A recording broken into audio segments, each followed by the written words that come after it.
आता तुम्ही म्हणाल एवढं आवरून कुठं निघाल्या? सक्रातीचं हळदी कुंकू. 8 दिवस झाले सक्रातीचं हळदी कुंकू चालले.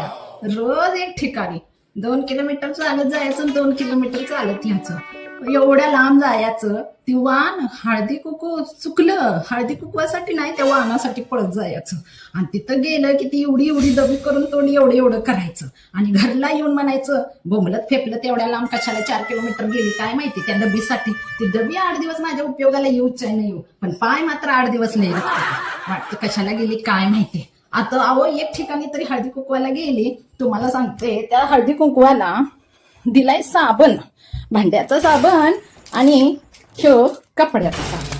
आता तुम्ही मला सांगा घरात काय धुणं भांडी कमी आहे ती? तिथं गेलं तर हीच घेऊन यायचं. तिथं विचार येतो बाई आपला जन्म काय आयुष्यभर धुणं भांडीच काय झालंय का काय?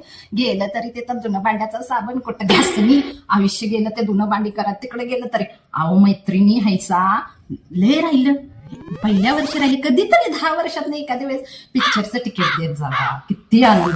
हॉटेलचं देत जावा, ऐकतं खाल्लं की बरं वाटतंय. कधीतरी फिरायला जायचं तिकीट देत जावा. असलं राहिलं ते धुणं भांडी वैताग आलाय ती करून करून. घरात गेलं तर तीच आणि बाहेरच गेलं तर ती.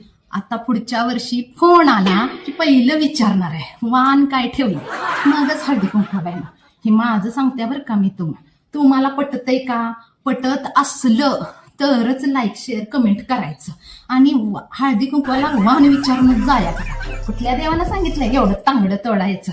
चला पुढच्या वर्षी भेटू आणि हळदी कुंकू लक्षात आहे ना, तसंच करायचं बघा.